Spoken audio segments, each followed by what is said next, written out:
Bom dia, pessoal. Nós somos alunos de nutrição da Universidade Veiga de Almeida. Estamos aqui hoje para apresentar nosso trabalho de fisiologia. Vamos falar sobre a hipertensão arterial sistêmica. Bom, a hipertensão arterial sistêmica, conhecida popularmente como pressão alta, é um grande fator de risco, pois pode ser considerada uma doença muito perigosa e estar associada a outras doenças, como diabetes e doenças cardiovasculares. A OMS classifica como um grande desafio para a saúde pública, pois tem uma alta complexidade e é uma das maiores causas, na verdade, de morte no Brasil. A hipertensão ocorre quando a pressão do sangue em repouso ultrapassa o limite dos valores normais. É um aumento persistente da frequência cardíaca, que gera um aumento da pressão arterial. Sendo assim, nós podemos classificar em dois tipos. Quando os ventrículos se contraem, o ventrículo esquerdo ejeta o sangue para a artéria aorta. Essa contração é chamada de sístole e a pressão vai a um nível máximo, chamada de pressão sistólica. Quando os ventrículos relaxam, ocorre a diástole, e então a pressão reduz ao nível mínimo, chamado de pressão diastólica. Os valores utilizados para verificar a pressão das pessoas com hipertensão, as pessoas que não são saudáveis no caso, são maiores ou iguais a 140 milímetros de mercúrio, a pressão arterial sistólica, e a diastólica maior ou igual a 90 milímetros de mercúrio. Quando nosso sistema simpático está ativo, ocorre um estímulo maior da frequência do ciclo de despolarização, fazendo com que o ciclo cardíaco acelere, aumentando a pressão. Esse aumento pode ocorrer por muitos fatores. Ocorre uma situação diferente, como um susto ou um nervosismo, e esse sistema gera uma série de respostas fisiológicas. Mas essas respostas podem variar de pessoa para pessoa também. O normal é, depois de um tempo, a pressão voltar aos valores normais. Nas pessoas hipertensas, ocorre um aumento constante e, em vez dela reduzir, ela continua elevada, o que pode se tornar um grande problema, pois os nossos vasos sanguíneos conseguem reagir até um certo nível. Após isso, eles podem causar grandes danos para os mesmos. O descobrimento da hipertensão arterial no paciente inicia-se com uma observação contínua, não pode ser baseado em apenas um aferimento de pressão.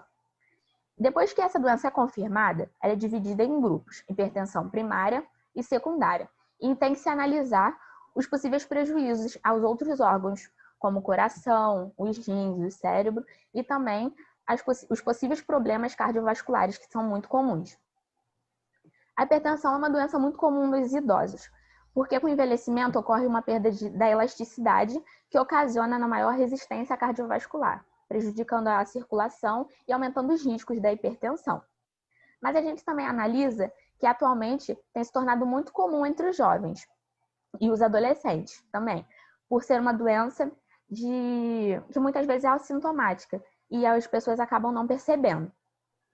O aumento contínuo da pressão também pode ter relação com fatores genéticos, doenças que acarretam o aumento da pressão arterial, mas o mais comum são os fatores de risco, como os hábitos alimentares, o sexo, a etnia, a obesidade, o alcoolismo, o fumo, mas também tem o histórico familiar e os fatores psicológicos, como situações muito estressantes, também pode acarretar na hipertensão. O mecanismo da hipertensão está associado com a perda da capacidade renal de excretar sódio, levando a uma sobrecarga salina e de volume. Então, o sistema renina-angiotensina-aldosterona, ele tem como objetivo regularizar, a pressão e o equilíbrio da homeostase da água e do sal, controlando a pressão através de um hormônio que é secretado pelos rins, a renina. Já a angiotensina é um hormônio que estimula as glândulas suprarrenais a secretarem a aldosterona, diminuindo a excreção da água e do sódio que vão para o sangue. E através desses mecanismos, a pressão vai para os níveis normais, ela fica regularizada. Só que qualquer distúrbio nesses mecanismos pode causar um aumento na síntese dos hormônios, uma desregulação. E, consequentemente, leva a um aumento da pressão arterial além dos níveis normais. E, então, o tratamento da hipertensão, ele tem como base 3 recursos, que é o farmacológico, o não farmacológico e a adesão do paciente ao tratamento, que seria uma mudança no estilo de vida, como uma alimentação hipocalórica, a prática de atividades físicas, a redução do uso de sal, o consumo de álcool, porque estima-se que de 20 a 30% da prevalência da hipertensão pode estar associada à alimentação. Então, nós podemos entender que a hipertensão é uma doença que tem alto risco de mortalidade em razão das suas complicações cardiovasculares. Por isso que as medidas preventivas e corretivas são indispensáveis para minimizar esse risco. E trazendo para a área da nutrição, nós podemos entender o quanto que a alimentação tem uma importância no cuidado e na redução da pressão arterial. Em pacientes com hipertensão, é extremamente importante uma alimentação saudável, rica em vegetais, frutas, com pouca gordura, porque traz inúmeros benefícios e ajuda no controle da pressão arterial, né?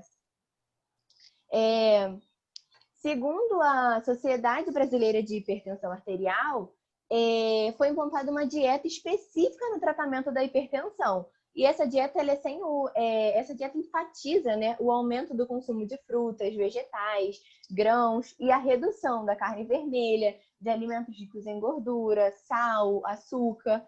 E essa dieta também associa a prática de atividade física regular junto com o medicamento adequado. A redução da ingestão de calorias leva, consequentemente, a uma perda de peso.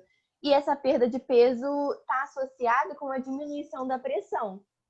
E esse fator pode ser explicado pela insulinemia, que seria a redução da sensibilidade ao sódio e a diminuição do sistema nervoso simpático. Então, é importante também nós destacarmos como que a industrialização colabora negativamente na transformação no estilo de vida das pessoas, né? No que diz respeito aos costumes alimentares da sociedade brasileira.